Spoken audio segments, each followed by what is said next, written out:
I'm thrilled to introduce our student speaker, Taraneh Tabib-Azar. Taraneh is a fifth-year journalism and political science student and a visual artist, musician, and researcher. In addition to holding positions at NBC News and the United Nations Population Fund during her co-ops, Taraneh has served as editor-in-chief of Storybench and an editor of the Northeastern Political Review. She's a recipient of the Compass Award and the School of Journalism Directors Award, as well as a member of the Huntington 100 and Kappa Tau Alpha, the National Honor Society in Journalism and Mass Communication. In June, Taraneh will join USA Today as a member of its investigations team. Please welcome to the podium, Taraneh Tabib-Azar.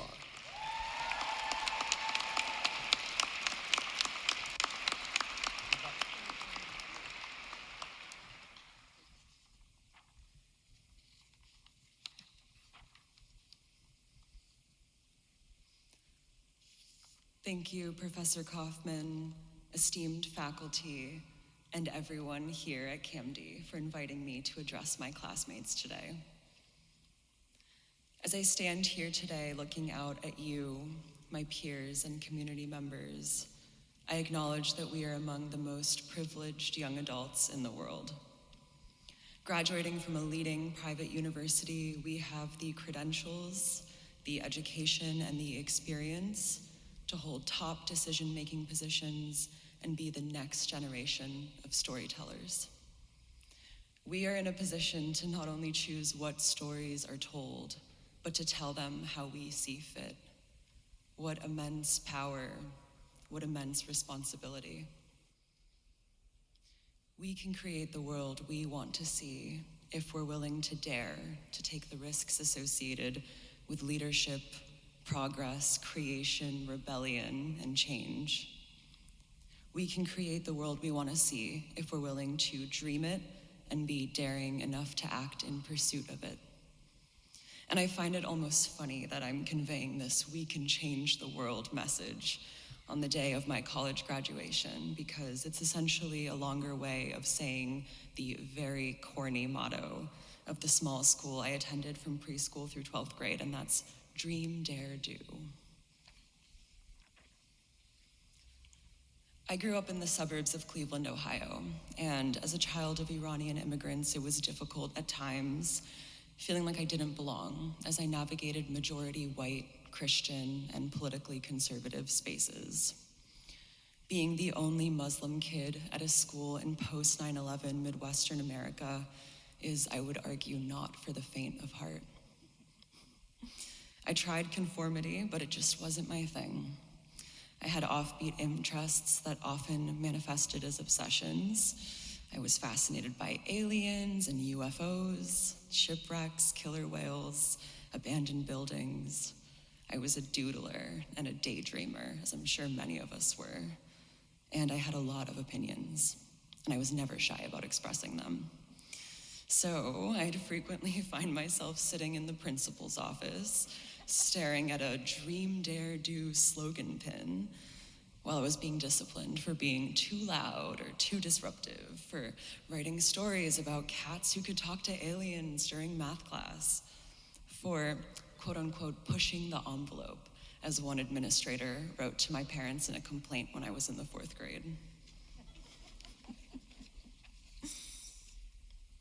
I forgot about dream, dare, do as soon as I graduated high school, and I was happy to leave that quippy slogan behind. But as I have navigated the past 5 years here at Northeastern, I realized that it actually never really left me. To dream, to dare, and then to do, it sounds meaningless until deconstructed. But it's almost a given, right? A fundamental progression for becoming a force in the world. But as I have learned during yearly trips to Tehran to visit family and friends since childhood, the ability to dream, dare, and do is far from meaningless and actually even further from a given. It's something that so many people have to fight to even entertain. I witness firsthand every year when I go back what it looks like when people are not afforded this privilege.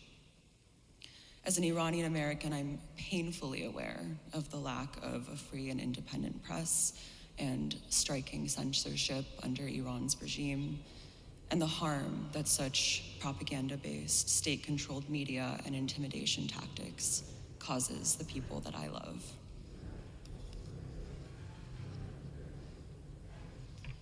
So to be standing here today, graduating with the credentials to be a journalist is not something I take lightly. As a journalist, I know that the power and authority I have to tell stories and ultimately direct narratives and change people's lives comes with immense responsibility. Part of that responsibility is to acknowledge the obstacles that we're all facing. I mean, think about it. For most of us, there hasn't been a single point in our lives when armed conflict hasn't been raging at some part of the world. Many of us have faced discrimination, racism, sexism, homophobia, classism, and food and housing insecurity, or the intersections of many of these injustices, and most of us have engaged in practices that have exacerbated these conditions in the lives of others. Despite all this, though, here we are. We have an obligation to use the power and the privilege that our positions grant us to change these conditions, to rewrite the story.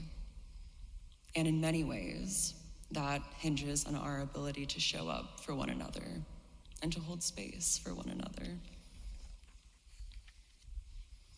This notion of unity is in many ways feels so intangible, so abstract that it's hard to conceptualize.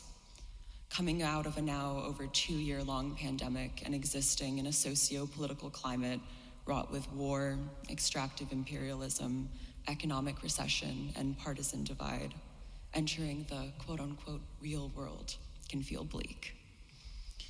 And this real world can be a lonely place. But at the risk of sounding incredibly offbeat, I would say that we are extensions of one another.